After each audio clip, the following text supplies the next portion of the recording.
Muy bien, para el siguiente panel, instancias de participación de las comunidades, invitamos al escenario a la señora ministra de Minas y Energía, María Fernanda Suárez, Manuel Buitriago, presidente de Gran Tierra, Guillermo Fonseca Onofre, presidente de Cerrejón, Claudia de Francisco, miembro del Grupo de Diálogo sobre la Minería en Colombia. Por favor, nos acompañan en el escenario, si son tan amables. La moderación estará a cargo del presidente de la ANDI, Bruce McMaster.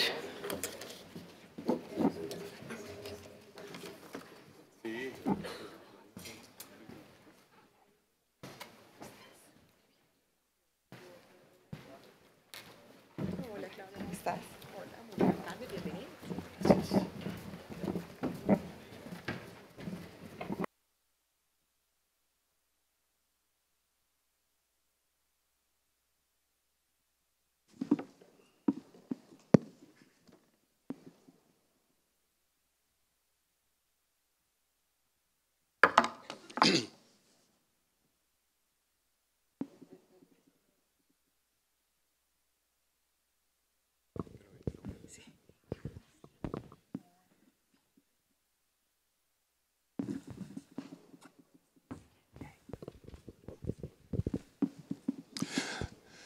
Bueno, motivos de fuerza mayor que todos nos imaginábamos esta mañana le impidieron a la ministra del Interior, Nancy Patricia, acompañarnos. Tuvo que viajar hacia otras latitudes más abajo.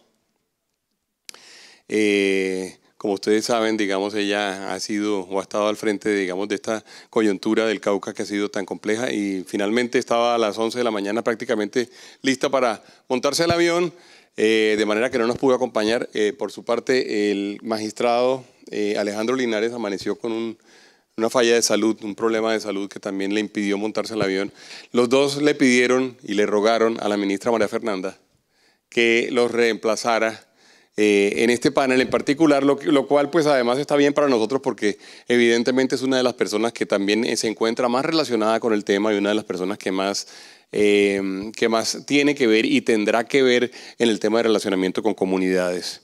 De hecho, ella hizo de alguna forma un acercamiento al tema en su presentación, acercamiento que además ya nos había adelantado de alguna forma en la introducción antes de que hubiéramos entrado al salón, hablándonos un poco de cuál es la posición de ella alrededor de todas estas instancias de participación que existen hoy en día en Colombia y que de alguna forma han generado incertidumbre durante los últimos años y que de alguna forma tendremos que administrar y tenemos que aprender realmente a ver cómo hacemos para desde el punto de vista institucional solucionarlo, pero también desde el punto de vista de relacionamiento, ver cuáles son las mejores formas que tendríamos nosotros para plantear de aquí en adelante mecanismos de relacionamiento que nos permitan realmente salir del problema y salir lo mencionaba yo en la presentación de esta mañana, salir de los obstáculos que a veces se presentan para el desarrollo de algunos proyectos o para el desarrollo de algunas iniciativas. Hay que decir que todos tenemos presente, digamos, lo que ha venido sucediendo durante los últimos años en términos de la posición de Colombia respecto de las consultas previas en particular, la posición de Colombia respecto de las consultas populares, dos temas que son completamente distintos, pero que de alguna forma tienen que ver con el tema de participación y de relacionamiento con las comunidades, con las regiones, con los gobiernos territoriales, con los gobiernos municipales y departamentales. También tienen que ver con la forma nueva de hacer política, tienen que ver con las nuevas preocupaciones del ser humano, tienen que ver con la sostenibilidad, pero también con la posibilidad que efectivamente se le ha venido otorgando al ciudadano, y eso está muy bien, se le ha venido otorgando al ciudadano para que efectivamente tenga algo que decir en el quehacer de la vida pública, algo que decir en el quehacer de la vida nacional y de la vida en su territorio. Nosotros realmente somos unos grandes defensores de eso, somos también defensores del diálogo, pero también de alguna forma hemos sido defensores de la clarificación de normas, de la clarificación de regulaciones, de la clarificación bueno, en algunos casos de leyes o de interpretaciones de fallos de la Corte Constitucional o de interpretaciones de la Constitución. Dicho esto, tengo conmigo también al doctor Manuel Buitrago, el presidente de Gran Tierra, la ministra Claudia de Francisco, que además tiene, digamos, participación en distintas cosas en la vida, pero en este caso ha sido activa en el GEDIAM, y Guillermo Fonseca, que como ustedes saben, presidente de Cerrejón desde hace ya varios meses, casi un año, y con ellos vamos a llevar a cabo una conversación. Un poco la metodología que hemos definido es una metodología en donde se le permite, y no, yo diría que de esto eximimos a la ministra que acaba de hacer una presentación larga, se le permite a cada uno de ustedes que haga una presentación de cerca de 8 minutos. Si les parece bien, arrancamos con Claudia. Sí, ya te lo doy. Aquí está, mira. Es muy fácil. Si quieren arrancamos con Claudia y les voy a pedir, sí, que tratemos de cumplir con los 8 minutos para que podamos luego tener la oportunidad de conversar y de hacer alguna interacción los unos con los otros. Con el verde pasas la de adelante, sí, y con el rojo te devuelves. 8 minutos, Claudia. Muchísimas gracias y muchas gracias, Bruce, porque para el GEDIAM realmente tener este espacio para poder compartir con ustedes nuestra experiencia es de la mayor relevancia. El GEDIAM, Grupo de Diálogo sobre Minería en Colombia, está conformado por personas que tienen diversas visiones e intereses en torno al sector de minería. Y me voy a referir a cada una de ellas muy breve, no por sus nombres, sino porque su trayectoria y su experiencia es la que muestra esa diversidad del GEDIAM. Está Fabio Arjona, que es el vicepresidente de Conservación Internacional, es dedicado a los temas ambientalistas. Está Mauricio Cabrera, quien es el responsable de todos los temas de minería en el WWF, un ambientalista con posiciones muy fuertes, muy radicales, el padre Pacho de Rú, que no necesita presentación, todos ustedes lo conocen. Alcibiades Escué, el mayor Alcibiades Escué, un líder indígena muy importante, hoy alcalde de Toribío. Cristina Echavarría, experta en pequeña y mediana minería y en minería artesanal. Claudia Jiménez, quien es nuestra directora ejecutiva y que fue presidente de la asociación, de lo que hoy es la Asociación Colombiana de Minería y también ministra consejera durante el gobierno del presidente Uribe. Luis Ernesto Mejía, exministro y exviceministro, exministro de Minas y exviceministro de Hidrocarburos, también durante el gobierno del presidente Uribe. Miriam Méndez, quien es hoy la procuradora delegada para la descentralización y las entidades territoriales y quien fue la gestora de esta iniciativa cuando ocupaba la dirección de la Fundación Ford para América Latina y el Cono Sur. Benjamín Mosquera, un líder afro muy importante, muy respetado, tiene una participación muy activa en el Consejo Comunitario de Anchicayá y además en todo el proceso de comunidades negras, el PCN. Manuel Ramiro Velázquez es el director del Instituto de Estudios Interculturales de la Universidad Javeriana, está apoyando hoy, sentado en la mesa para tratar de solucionar el conflicto en el sur del país. León Techer, expresidente de Cerrejón, ex colega de Guillermo y actualmente presidente de la Junta Directiva de Continental Gold. Manuel Ramiro Velázquez, experto en participación ciudadana, director de Foro por Colombia, Foro Nacional por Colombia, y Miriam Villegas, exdirectora de INCODER y dedicada a todos los procesos de participación, especialmente con las comunidades campesinas. Me detuve a leer los nombres porque esa diversidad, esa aproximación, esos intereses diferentes son los que hacen que el grupo del GEDIAM sea una experiencia que vale la pena compartir. Nacimos en el año 2014 como un proyecto de la Fundación Ford con el apoyo del Soil Science Research Council y empezamos a conversar. Nos convocaron y empezamos a hablar. Duramos por ahí 4 o 5 meses contestando la pregunta minería sí o minería no, algo que era una pregunta tan sencilla y la respuesta fue compleja. Tomó mucho tiempo llegar a un consenso y decir sí, minería sí, el potencial de la minería para generar desarrollo sostenible, para generar crecimiento y bienestar en las comunidades es inmenso, pero tiene que ser con unos condicionamientos. Seguimos evolucionando, 2015, 2017, 2016 hicimos algunas publicaciones, la última la realizamos en el 2018, en el año 2017 dimos un paso importante para nosotros y es que nos transformamos en una ESAL.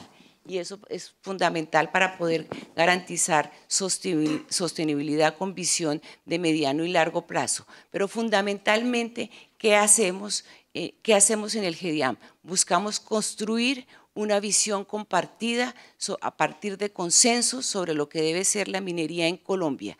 ¿Y cómo lo hacemos?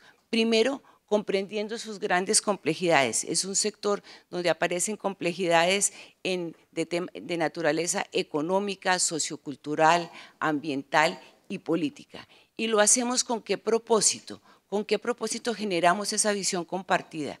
Con el propósito de tener incidencia en las políticas públicas y con el propósito de sugerir prácticas de comportamiento tanto al sector privado como a las organizaciones sociales, entendido por ellas las comunidades.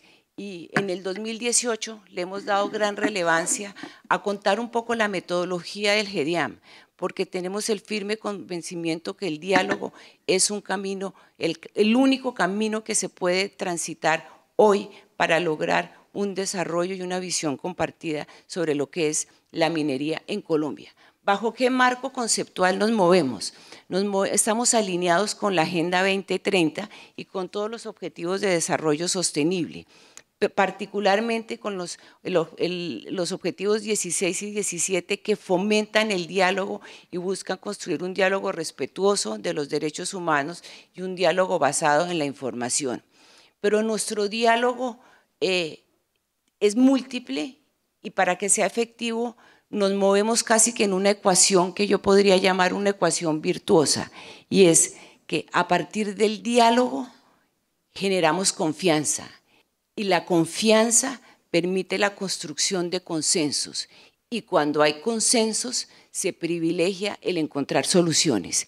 En esa ecuación nos hemos movido y creemos que hoy, dado que ya llevamos más cerca de 5 años actuando de manera activa, no sin haber tenido momentos complejos y momentos difíciles, podemos presentarle al país y que el país conozca que la experiencia del GEDIAM es un ejemplo de lo que es un referente, no me atrevería a decir un referente, pero sí un ejemplo de lo que puede ser el diálogo realizado con metodología de manera seria y respetuosa. Y nosotros hacemos un diálogo estratégico, no un diálogo para la negociación, y esa es una gran diferencia.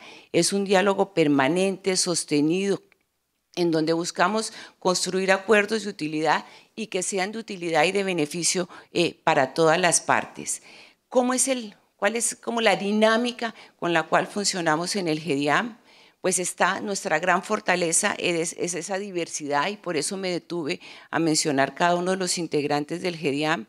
Es una diversidad cultural, de intereses, de experiencias, de perfiles, como ustedes vieron hay líderes ambientales, líderes afro, líderes indígenas, directivas del sector empresarial, académicos y a través de una conversación transparente y respetuosa, asumimos posiciones sobre los temas más representativos y más relevantes del sector de minería.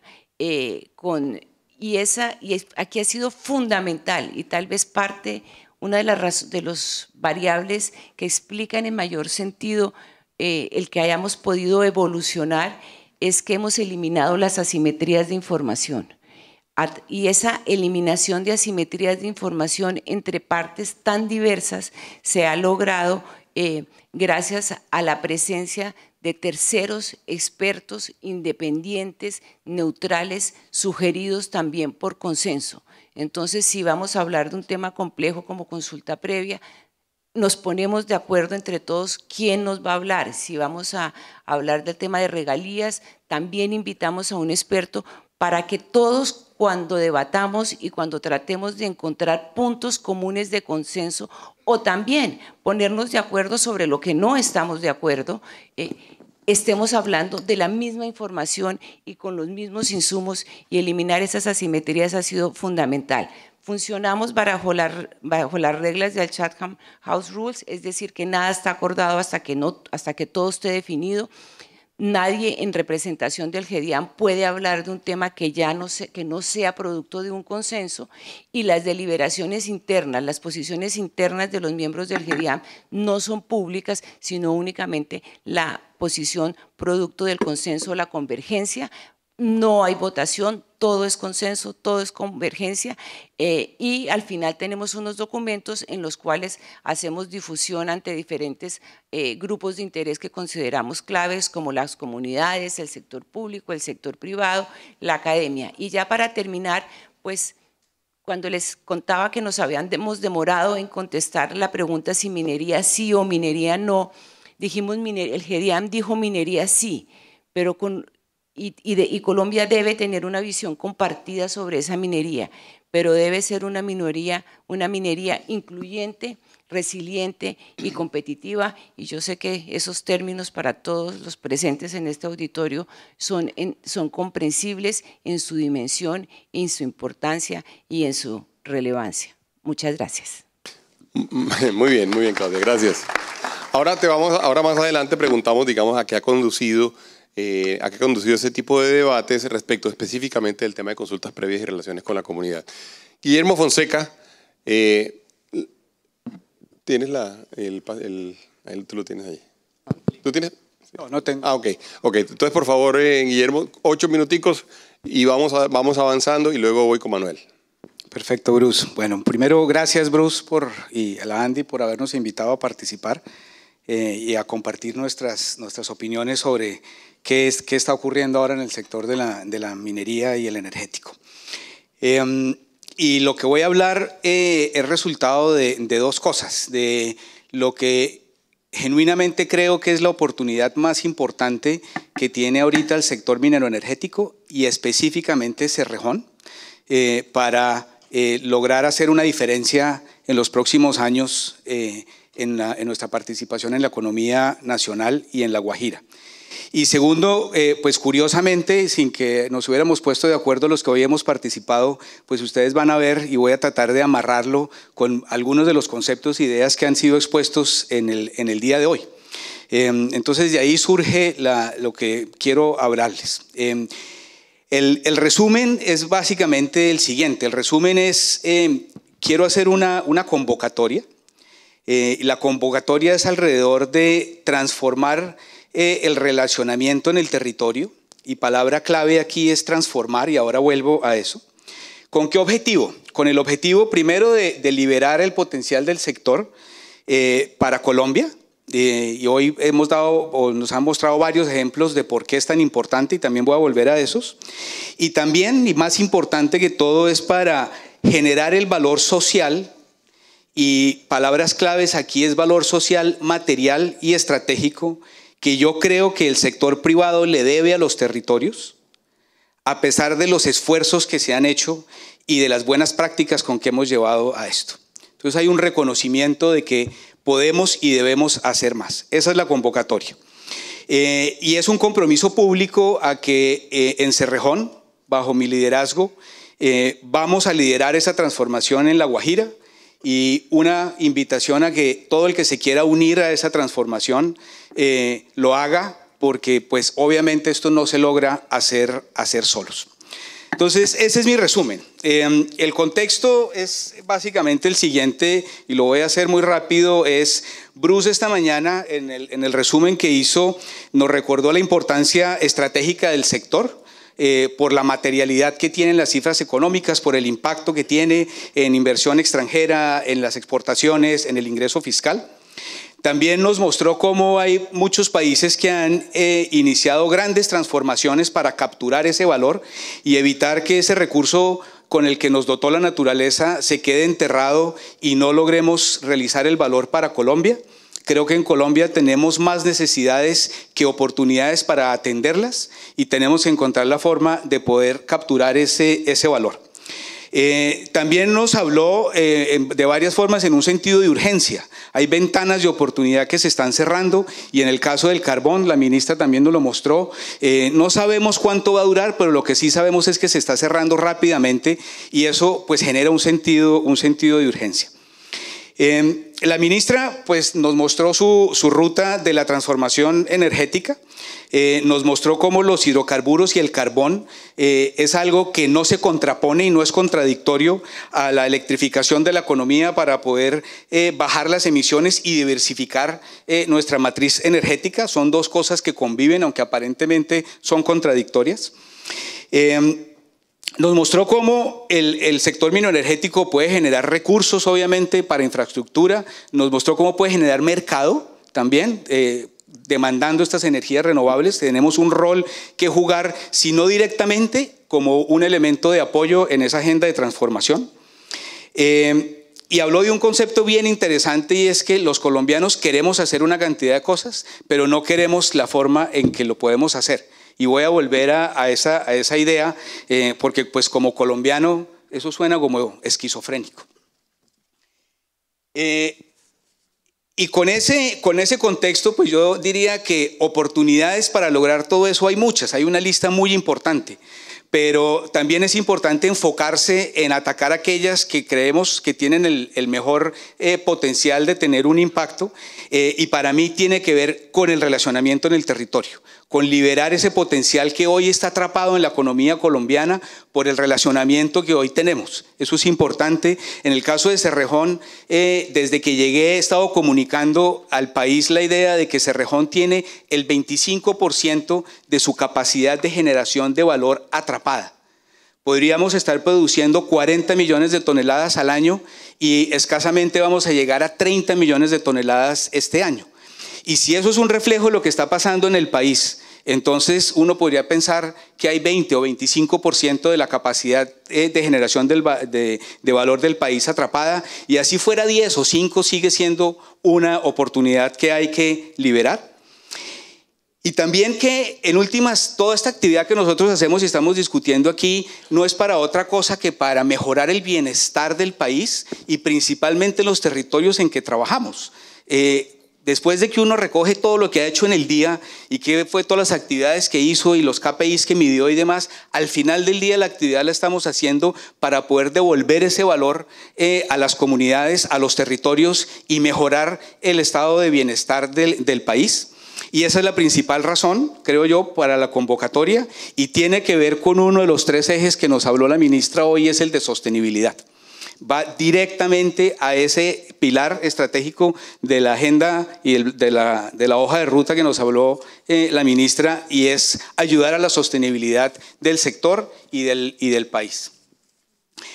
Entonces, ¿en qué consiste esa transformación? Hay unos conceptos, unos elementos pues muy básicos, en realidad es muy sencillo y tiene que ver con actitud y tiene que ver con compromiso y con temas que nos acaba de hablar Claudia alrededor de diálogo, de consenso y cómo nos acercamos al tema. La primera idea es que yo creo que el sector privado es el responsable de liderar esta transformación en la forma de relacionarse con el territorio. Es el primer reconocimiento, el sector privado es el llamado a hacer esto y en el caso de La Guajira, Cerrejón quiere asumir ese reto. Ya les dije, esta transformación busca una mayor generación de valor en el territorio y entregarle a las comunidades un valor estratégico y material que no lo hemos hecho hasta ahora a pesar de los esfuerzos que hemos realizado. Tiene que ver con el concepto de crecimiento equitativo, de valor compartido, de que los territorios vean y satisfechas las expectativas que alguna vez tuvieron o que aún tienen de lo que significaba esos emprendimientos en el territorio. La tercera idea es que esto no solo lo puede hacer el sector privado, todos debemos transformarnos. Ya les he dicho cómo el sector privado puede liderar, elevando su nivel de compromiso con esta tarea, asumiendo algunos espacios que creemos que somos más eficientes y más efectivos que el Estado podría ser. Entonces, esto implica reconocer y pedir permiso, pedir espacio para llenar esos espacios donde creemos que podemos hacer una labor más efectiva y más eficiente que el Estado. El sector público, pues, debería abrirnos ese espacio para poder entrar a llenarlo. Por ejemplo, mecanismos de obras por impuestos, de regalías por impuestos, mecanismos que yo llamo que en su naturaleza son inteligentes, porque le permiten al sector privado, que tiene una mayor eficiencia, que ya tiene redes logísticas y de contratistas en el territorio armadas, que muchas veces las actividades que se van a realizar son del mismo core de la compañía, pues le permite entrar a asumirlas sin necesidad de tener que sacrificar la rentabilidad del negocio. Porque creo que la rentabilidad del negocio no es algo que nos debe causar vergüenza, sino es el principal elemento para la sostenibilidad de la plataforma del sector privado, para que se extienda hacia el futuro y podamos generar el valor que estoy proponiendo que generemos. Entonces creo que el sector privado puede llenar muchos de esos espacios y el gobierno nos debería ayudar a poderlo llenar de forma inteligente. Las comunidades también tienen un rol y la invitación a las comunidades es que cambiemos la dinámica a una dinámica más colaborativa, que unamos los esfuerzos en esta transformación para que empujemos todos hacia el mismo lado y podamos enfocar nuestro tiempo y nuestros esfuerzos en esa tarea. Entonces, si uno empieza a recoger las ideas, lo que estoy proponiendo es que en lugar de estarnos enfocando en todo aquello que nos divide, nos agrupemos en lo que nos une. Y vuelvo otra vez, al final del día lo que queremos es mejorar el bienestar de este país y particularmente el de los territorios. Entonces, unámonos allí. Transformación es distinto que mejora. Mejora es algo incremental, mejora es algo que ya está funcionando y lo queremos llevar al siguiente nivel. Yo propondría que aquí hay que hacer una transformación de fondo. Un concepto que hemos venido usando al interior de Cerrejón es la idea de un borrón y cuenta nueva. Desenredar lo que hoy tenemos de pronto puede ser una distracción. Mejor hagamos un reseteo, si ustedes quieren, o un borrón y cuenta nueva. Reconozcamos la oportunidad y el sentido de urgencia que tenemos para capturar esto y alineémonos todos alrededor de esa idea de bienestar en el territorio. Esa es la idea, esa es la invitación, esa es la convocatoria y es el compromiso público que en La Guajira, bajo el liderazgo de Cerrejón, este relacionamiento va a cambiar y con una aspiración de empezar a ver resultados en el corto plazo. Cerrejón lleva 35 años operando en La Guajira y esta aspiración no es de otros 35. Nuestro compromiso y nuestra aspiración en Cerrejón es poder ver los resultados de esta transformación en menos de 5 años. Muy bien, muchas gracias, Guillermo. Con Manuel vamos a terminar, digamos, la serie de exposiciones, luego le pedimos a la ministra algunas reflexiones sobre lo que se ha oído, lo que ha oído hasta ahora y sobre cómo cree ella que podemos enfrentar el tema del territorio. Manuel, por favor, tu presentación. Me voy a robar ese. Yo te lo traigo. Eso. Ven. Coge. Verde para adelante, rojo para atrás. Bueno, Bruce, muchas gracias por la invitación, por este evento tan bien asistido. Saludo a la ministra que nos acompaña, compañeros de panel, reguladores y demás. Voy a tomarme unos minutos para contarles quién es Gran Tierra, para que tenga algo de sentido por qué va a Gran Tierra a hablar de mecanismos de participación con comunidades y qué es lo que estamos haciendo. Y voy a resaltar un poco nuestra filosofía de trabajar que va más allá del cumplimiento, siendo el cumplimiento lo más importante. Entonces, ¿okay? Listo. Nosotros somos una empresa con raíces en el Canadá, pero enfocada plenamente en Colombia. Muy emocionados de estar trabajando en Colombia.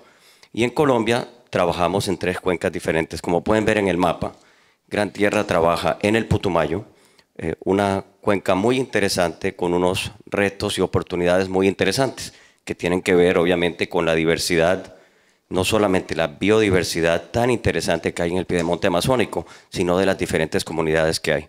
Nos contó hace poco la ministra la gran diversidad que hay en comunidades étnicas. 1.8 millones de indígenas en Colombia, 10 millones de afrocolombianos, 87 etnias, 64 lenguas, muy interesante. Trabajamos también en el Valle del Magdalena Medio, en el Cesar, y en el Cesar el tema es totalmente diferente. es una cuenca acostumbrada a los hidrocarburos hace muchísimo tiempo, con unas expectativas de participación en bienes y servicios muy diferentes. Y los llanos, donde ahora estamos trabajando recientemente como Gran Tierra, una expectativa también muy grande de que se han desarrollado proyectos hace mucho tiempo y quieren ver todavía más beneficios de la industria.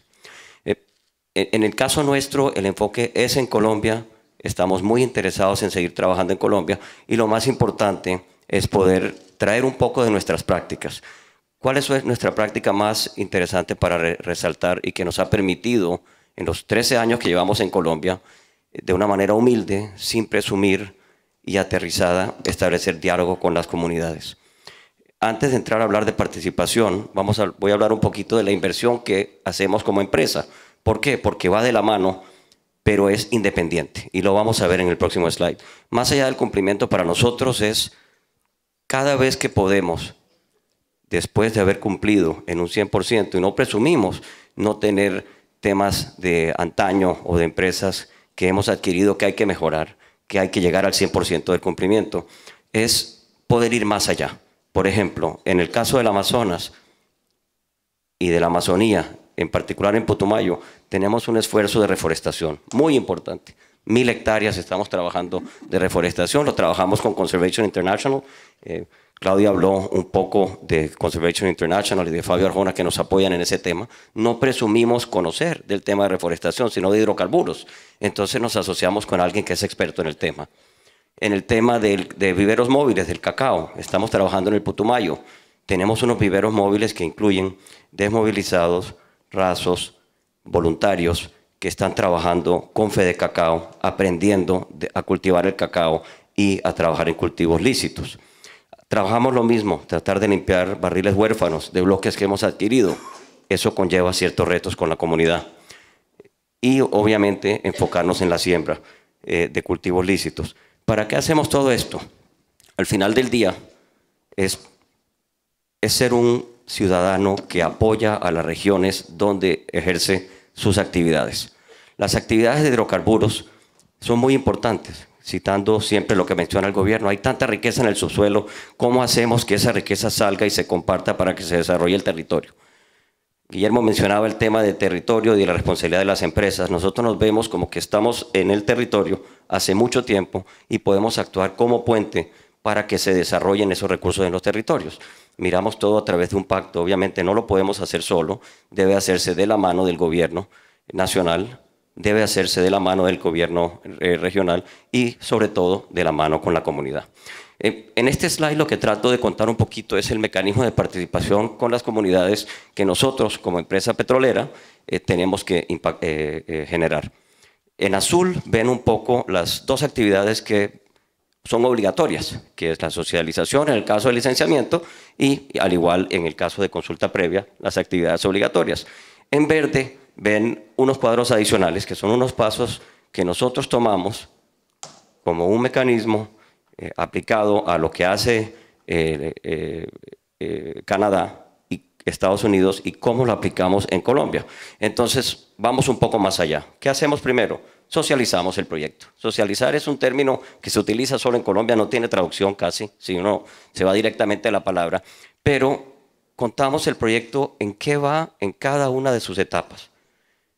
Antes de que arranque, cuando tiene que empezar a contratar, cuando va a pasar de una fase a otra, cuando está terminando, para que obviamente la comunidad a través de un diálogo abierto se establezca confianza y se pueda desarrollar el proyecto.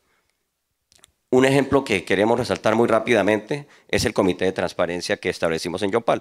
Para poder perforar en Yopal un pozo que llevábamos 2 años tratando de perforarlo y 5 empresas antes que nosotros, lo que establecimos fue un comité de transparencia de la mano y con todo el apoyo de la ANH y la ETH y obviamente el Ministerio, tanto de Interior como el Ministerio de Energía e Hidrocarburos y Minería. Lo que establecimos fue un comité de transparencia donde la comunidad podía siempre estar mirando en qué iba el proyecto. En Yopal el tema es el cuidado del agua, el monitoreo del agua. Y nuestro esfuerzo de más allá del cumplimiento es siempre desarrollar nuestras actividades en cuidado del medio ambiente, beneficiando a las comunidades y obviamente realizando nuestra actividad de hidrocarburos que genera un derrame de beneficios económicos en la región. El comité de transparencia ha sido exitoso porque le ha permitido a la comunidad mirar en qué va el proyecto, que no se está impactando el agua, que las muestras las analice una universidad local de Yopal, con la cual se sienten cómodos, obviamente certificada por el Estado colombiano, y con la que se siente cómoda la comunidad. Es un ejemplo interesante y ya podremos hablar un poquito más si llegamos. Me faltan un par de diapositivas. En el caso de consulta previa, hay muchísimas cosas positivas de la consulta previa en Colombia. La primera que es el mecanismo que le permite a la comunidad participar en los proyectos que se están desarrollando. El método y el cómo se realiza la consulta previa también tiene algunas oportunidades donde se puede mejorar y se puede hacer de manera más eficiente. A nivel de lineamientos, lo que se busca es lograr un acuerdo. Es protocolarizar o no un acuerdo con la comunidad para que la comunidad entienda los impactos que va a tener un proyecto y se eviten esos impactos en la comunidad. En el evento de que vaya a ser un impacto concertado, se pueda remediar. Sin embargo, la consulta previa en Colombia, la forma como está establecida, va hacia la compensación inmediatamente. Lo que se busca con la consulta previa en realidad es identificar el riesgo y mitigar el riesgo. Pero si se logra de alguna forma es encontrar un acuerdo con la comunidad para que se mitigue ese riesgo y luego la empresa con sus proyectos que son diferentes de inversión social estratégica genere otras compensaciones adicionales. Entonces lo que se está buscando es el mismo alcance. No me voy a detener en todos los pasos, pero quería que los vieran en la pantalla. Y aquí tenemos unas pequeñas estadísticas. Histórico de consulta previas en el Putumayo. Como les comento, nosotros estamos en el Putumayo hace 13 años. En el total de Colombia, y se ha mencionado y se mencionó en un almuerzo también, 10.000 consultas previas se han hecho en Colombia para los proyectos en diferentes sectores. Consultas previas a hidrocarburos, 1.500, es el 15%. De eso, en el sector de hidrocarburos, para el Putumayo es el 15% también. Y nosotros pues hemos tenido la oportunidad de trabajar en 91 consultas previas en los últimos 7 a 9 años, o sea, un 40%. Muy interesante si vemos cómo se han incrementado, en el caso particular es por incrementar actividad. Entonces, 48 consultas previas hicimos en 7 años y en los últimos 2 años hicimos 43 consultas previas. Siempre de la mano y con la ayuda del Estado. Y hemos podido lograr esas consultas previas. Ahora, en conclusión, no hay una receta única. No se presume que haya una receta única ni que haya una receta para modificar, ni mucho menos la metodología que hay. Sin embargo, lo que vemos es la oportunidad de, por un lado, siempre cumplir en el 100%, tener la confianza.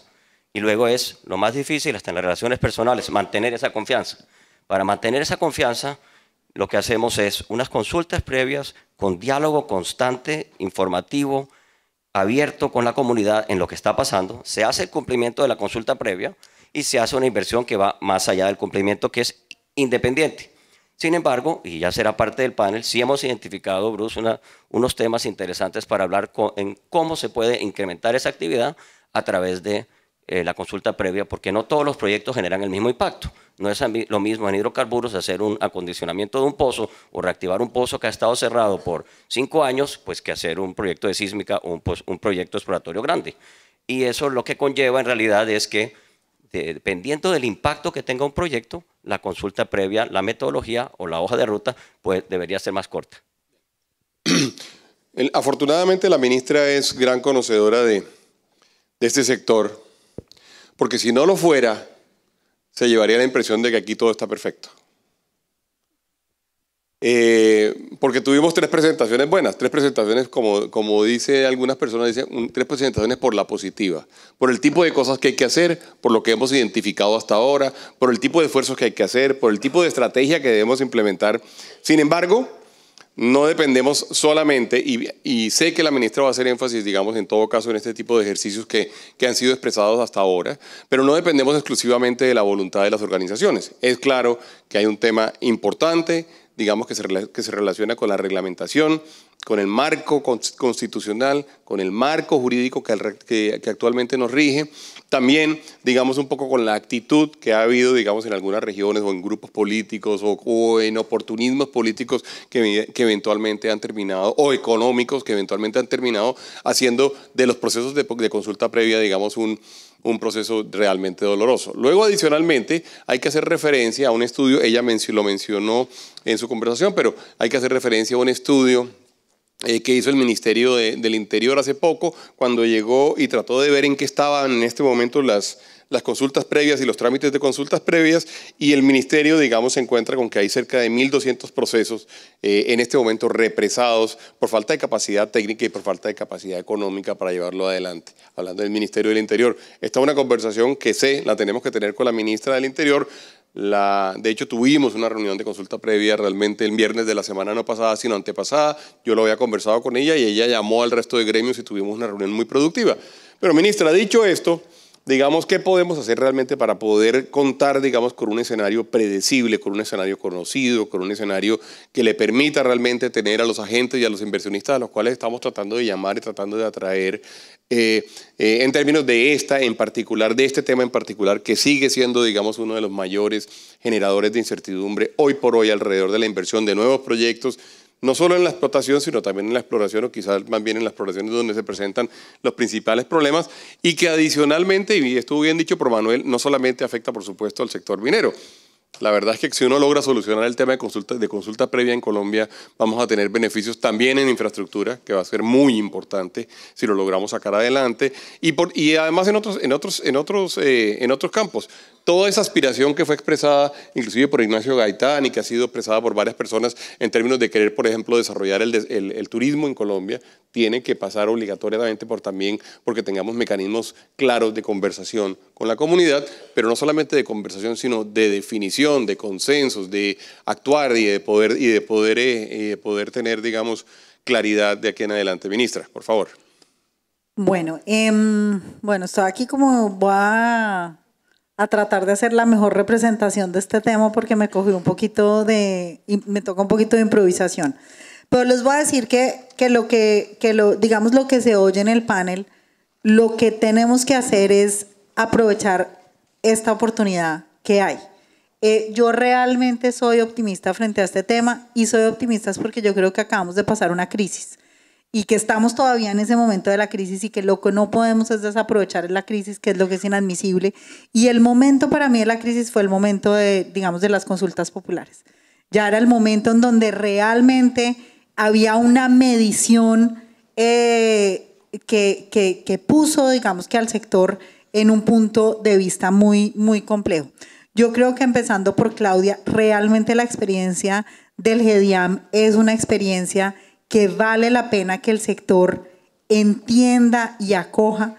Tiene que pasar por un tema y lo dijo Manuel en su intervención, de humildad, de entender que nosotros tenemos que tener un entendimiento más profundo de dónde vienen todas las inquietudes y la problemática de las comunidades, y sobre eso construir la oportunidad en lo que oí de Gran Tierra, en lo que oí que son las perspectivas de Cerrejón.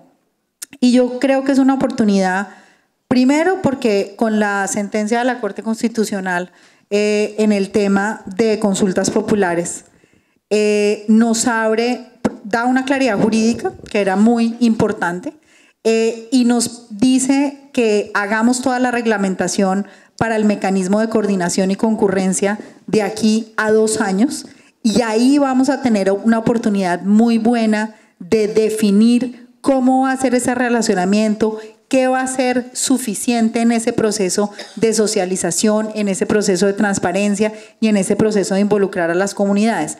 Nosotros tenemos que ser, digamos que también en ese pedazo de humildad, de decir, oiga, si uno viviera en un territorio en donde hay desarrollo de hidrocarburos o de minería, en donde uno no ve que el desarrollo realmente le beneficia a uno como familia, como comunidad, y uno es el último en enterarse que van a hacer otra mina al lado o que van a llegar a abrir un pozo, pues yo creo que nosotros no estaríamos muy contentos en esa situación, y por eso es que sí creo que la oportunidad que tenemos es una oportunidad muy grande. Entonces yo creo que tenemos que trabajar muy intensamente porque pues nos dieron 2 años y 2 años se terminan en noviembre del 2020 para poder pasar esa reglamentación del mecanismo de coordinación y concurrencia que va a ser muy importante. Y mientras tanto, esto es para el tema de hidrocarburos principalmente, pero pues eso típicamente marca la pauta, digamos, de alguna manera para los otros sectores, pues nos pide que la ANH, que la UPME, que el Ministerio de Minas y Energía identifique unos procesos de cómo hacer un proceso de socialización e interacción con las comunidades, y eso es algo que en estos 2 años tenemos que demostrar los resultados y que haya un cambio genuino. Creo que la otra oportunidad, y lo mencioné, es el tema de la recomendación que hizo la Comisión de Expertos en el tema de yacimientos no convencionales, y es porque ahí el tema del licenciamiento social es más importante que el tema de cómo vamos a enfrentar los retos del subsuelo. O sea, para los retos del subsuelo hay un capítulo muy importante, pero digamos que la gran conclusión de ellos es que ellos dicen, miren, nosotros llegábamos a los territorios, voy a poner lo que ellos decían, llegábamos a los territorios y entonces la gente estaba totalmente opuesta al fracking y les decían, bueno, ¿y por qué está opuesta al fracking? No, porque agua o petróleo. Y entonces nosotros estamos preocupados porque nos van a acabar con el agua. Todos los expertos les decían, tiene que tener esto en consideración, esto en consideración. Siguiente pregunta, es que estamos aburridos del sector porque no tenemos desarrollo social, porque no tenemos escuelas, porque no tenemos vías, porque no tenemos agua. Y todo termina en ese tema. Y ahí yo creo que la gran oportunidad que nosotros tenemos es tratar de sacar todos estos temas técnicos, digamos, de ese debate político, que es lo que de alguna manera nos ha generado también muchos problemas en todo el tema de consulta previa. Porque en el tema de consulta previa yo creo que el objetivo o el ideal es el adecuado, y cada vez más países van migrando hacia mecanismos de consulta, sobre todo cuando hay una diversidad étnica tan importante como la que hay en Colombia. Este es un tema que además en los foros en los que he estado con presidentes y con ministros de minería o de hidrocarburos, es un tema de permanente discusión a nivel mundial, no es un tema solamente de Colombia. Pero en el tema de consulta previa, tal vez lo que nosotros sí tenemos que asegurar es que los incentivos son los adecuados, que no hay unos intermediarios que se están beneficiando de eso, que hay claridad jurídica de que si uno hace una serie de pasos que hay que hacer de manera adecuada, pues uno obtiene el fin del proceso. Y es ese proceso el que yo creo que tenemos que modificar, más que llegar a pensar que es que no tenemos, digamos, que ir por un proceso consultivo. Y en eso, pues como desde el Gobierno Nacional lo que estamos buscando es trabajar en un proyecto de ley para dar seguridad jurídica sobre la consulta previa. Ese proyecto de ley se tiene que consultar. Entonces, parte de lo que tenemos que hacer es asegurar que existen los recursos suficientes para poder consultar la reforma a la ley de consulta previa, y eso es un proceso que como gobierno esperamos estar haciendo entre 2019 y 2020. Y un tema que es muy importante, y voy a poner simplemente a La Guajira, digamos, como ejemplo, y otra vez con el tema del sector, es que La Guajira es un departamento en donde aquí también tenemos que ver, y será el rol de nosotros desde el acompañamiento al tema social del sector, es cómo hacemos procesos eficientes. Porque en La Guajira tenemos proyectos eléctricos, tenemos líneas de transmisión, tenemos minería y tenemos hidrocarburos. Y debemos tener, no sé cuántos, no tengo la estadística acá, de cuántos procesos de consulta previa que se van haciendo de manera desarticulada.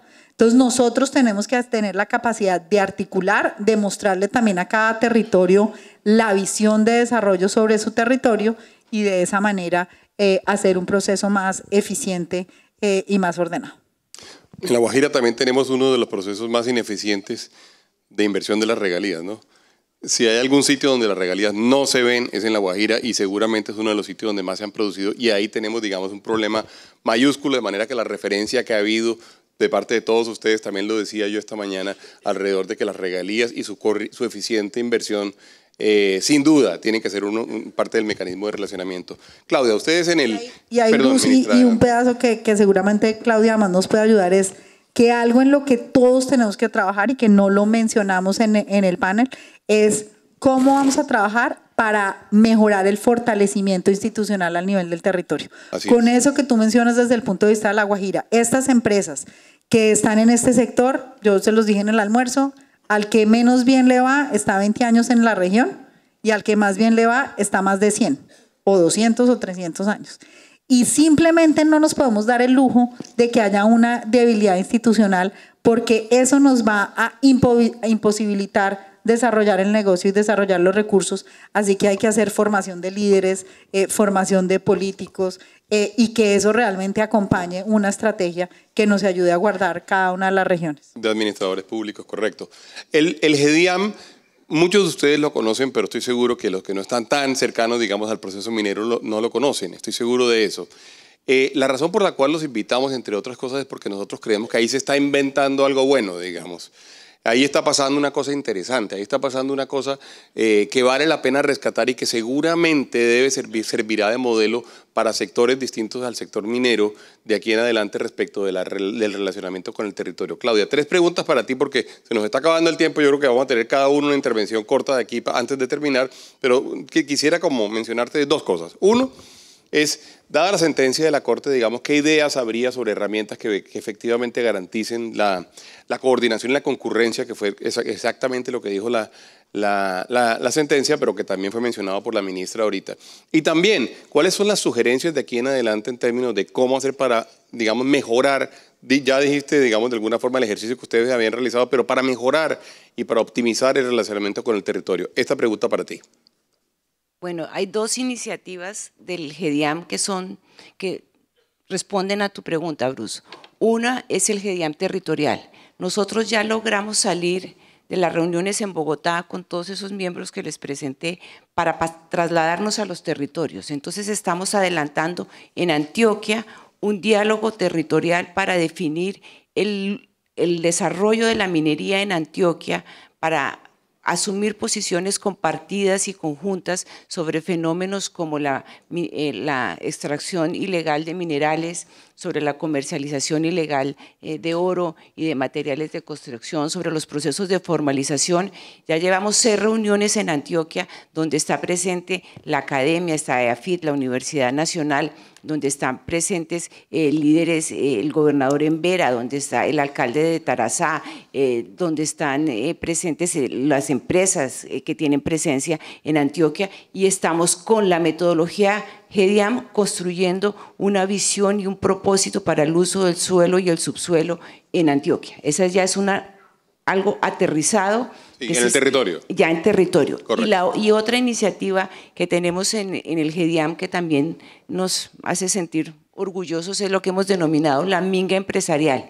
Llevamos ya 6 reuniones en las cuales líderes indígenas que pertenecen a la mesa, a la MPC, están sentados con empresarios, conversando, construyendo confianza, definiendo una agenda, también con el propósito de encontrar modelos de aproximación y soluciones a sus conflictos.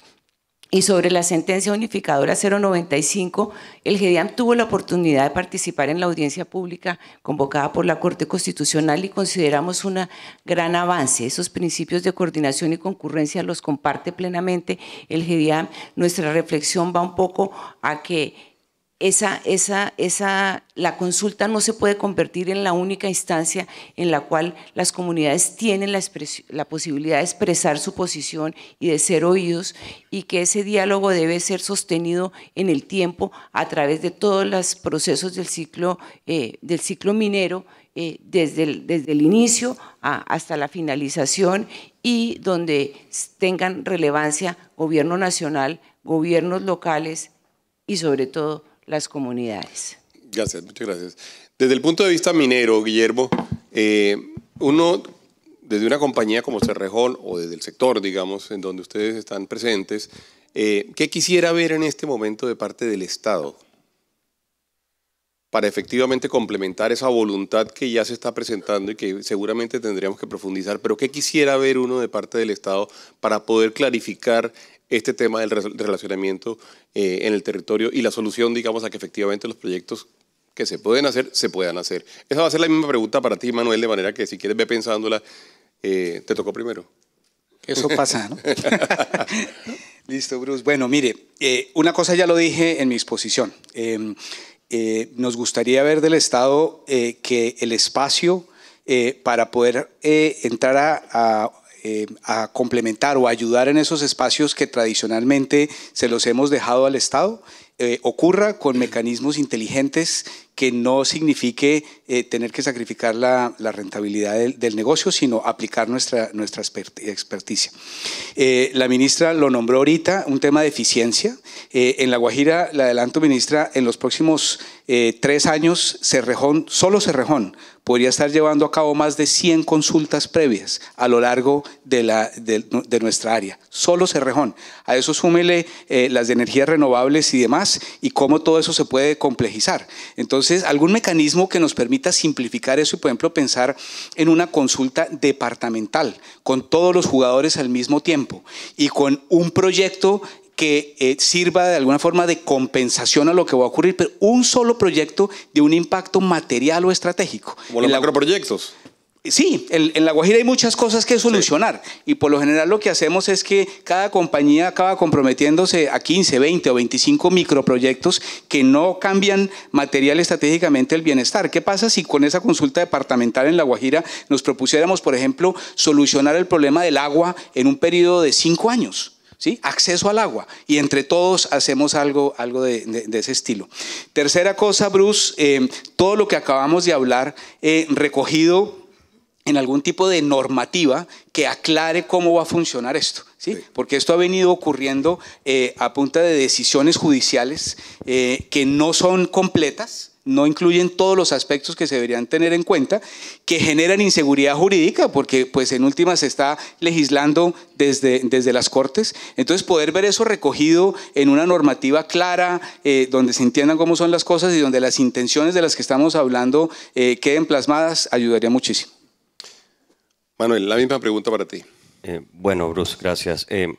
Unas sugerencias de lo que se podría hacer dentro de lo que se viene haciendo y se viene haciendo bien. Yo rescataría el tema de los proyectos PINES, los proyectos de interés nacional. De los 15 bloques que tenemos, o 16 bloques en el Putumayo, 10 son PINES. Es un apoyo grande que nos da la presidencia y hace que las cosas se muevan a un paso interesante y que se le dé cierta celeridad a los procesos, muy importante. El soporte también que viene dando la NH con su estrategia territorial con la ETH, hay que resaltarlo, seguirlo fortaleciendo y poderlo llevar adelante. Tienen botas en territorio y se hacen las cosas rápido. A nivel de metodología, valdría la pena mirar y qué se está haciendo en otras partes, a ver qué cosas se pueden moldear, qué cosas hay que tropicalizar a Colombia, qué cosas les pueden beneficiar. Pensando más allá de cambiar el proyecto de ley, fantástico, y lo aplaudimos, pero puede también uno pensar en el tema de metodología. No todos los proyectos son iguales, hay proyectos que tienen menos impacto, debería haber una línea de tiempo más corta o definida para ese proyecto en el evento, que no haya un acuerdo que puede ser hasta el Ministerio de Interior el que se ponga de referee o de árbitro. Cuando hay bloques adherentes regionales, parecido a lo que decía Guillermo, nosotros tenemos 1.100.000 acres en contratos con la NH en el Putumayo, consultamos a las mismas comunidades para diferentes proyectos pegados unos al otro. No estamos diciendo que no se debe consultar, antes lo celebramos y si esa naturaleza llega a unos beneficios que hay que hacer, pues se hacen y se multiplican, pero sí permitiría mirarlo de manera regional también y poderlo desarrollar de manera regional. Y el último punto es el tema de... para poder hacer todas estas cosas no se pueden hacer solas, siempre contamos con el apoyo del Estado, contamos con el apoyo de las comunidades y con el apoyo de los reguladores regionales, entonces tiene que ser articulado, es un impacto que tiene que ser articulado, un pacto para poder, nosotros lo llamamos transformar el Putumayo, pero para poder transformar la industria. Ministra, para terminar, ¿usted qué cree que debería ser que pudiera ser el Estado y que pudiéramos hacer los privados para que esto funcionara mejor? Bueno, nosotros desde el ministerio estamos liderando una estrategia, digamos, de relacionamiento social que se llama Todos Cabemos. Y digamos que coincidentemente uno de los temas en donde vimos que hay una gran oportunidad es en el tema de hacer unos planes estratégicos departamentales. Sin duda alguno, y pues fíjense acá, o sea, tenemos una oportunidad solo en el sector mineroenergético y sin sacar todos los otros. Y ahí yo diría que cómo podemos ayudar el sector privado es así. Yo creo que nosotros, pues sí, el Ministerio del Interior va a estar concentrado en las reformas que haya que hacer a la consulta previa, pero yo estoy muy con Manuel en el tema en que yo creo que desde el punto de vista de procedimental, de método, de planeación, de cómo nos organizamos, hay mucha micro que podemos hacer mientras se da ese cambio, cuando sea que se vaya a dar. Y mi invitación sería que desde el punto de vista gremial nos ayuden a decir cómo creen que lo podemos hacer. Uno vive entre el Cauca, el abastecimiento de combustibles, la sentencia del Consejo de Estado, y etcétera, etcétera. Y a veces esos temas micro de sentarse a ver exactamente en la articulación entre las entidades estatales, hay muchas cosas que uno no ve. Entonces yo les pediría ayuda en ese sentido y yo creo que totalmente de acuerdo. Como sector les diría que así como dice Guillermo, que dice que sería espectacular que en 5 años podamos decir que este sector ayuda a cerrar la brecha de agua en La Guajira, yo diría que sería espectacular 2 cosas. Que en el 2022 todos los colombianos tuvieran energía. Nosotros somos el sector de la energía. Todos los que estamos acá somos el sector de la energía y esa brecha es inadmisible en el siglo XXI. Y agua. Yo diría que esa es otra de las cosas que hay que reflexionar. Este sector hace de todo, hace polideportivos, hace placahuella, hace escuelas, dotaciones escolares, bueno, impresionante, pero como es tan diversa la cantidad de cosas que hace, es difícil mostrarle el impacto. Y cuando uno ve en las comunidades hoy, lo que más resienten es el tema del agua. Entonces, de pronto sí hay una reflexión en que hacemos mucho y no hacemos nada, en el buen sentido de las palabras. Mis compañeros de gabinete no van a estar muy contentos con que yo diga eso, o por lo menos uno sí y todos los otros no. Pero a veces sí creo que como sector uno debe decir, si nosotros cerremos la brecha de la cobertura y cerremos la brecha de agua, por lo menos en todas las comunidades donde opera el sector, pues va a ser muy fácil hacerle trazabilidad. Entonces, creo que ese es un tema que vale la pena reflexionar. Creo que todo el tema de obras por regalías que debemos reglamentar en las próximas semanas le abre una oportunidad muy importante al sector. Hay unos recursos muy grandes. En este año electoral, pues además va a ser un mecanismo adicional para ejecutar durante la ley de garantías. Los alcaldes y los gobernadores no pierden su autonomía y hay que respetarles lo que ellos quieran hacer. Y ahorita que va a haber elecciones, otra gran oportunidad que yo veo es ayuden a esos nuevos gobernantes a construir sus planes estratégicos y sus planes de ordenamiento territorial. Yo creo que desde los gobernadores de los departamentos más poderosos de Colombia hasta los que más necesidades tienen, todo el mundo quiere tener alguna ayuda, tener una visión, tener algo, y si ustedes están desde antes ayudando a construir la visión o inclusive pues digamos en esa visión de la discusión de lo que se da, pues hay una gran capacidad de aporte y es exactamente, pues la oportunidad es ahora. Nosotros sí vamos a trabajar muy juiciosamente en todo el tema de pymes. Estamos revisitando todos los proyectos que están en pymes porque hay pymes que ya se tienen que graduar y hay proyectos nuevos que tienen que entrar a los pymes. Y creemos que otro mecanismo que es muy efectivo y que vamos a trabajar durante el 2019 son los acuerdos gobierno-industria. Creemos totalmente en que esto es un equipo y que son mecanismos de coordinación y que así vamos a poder sacar las cosas adelante.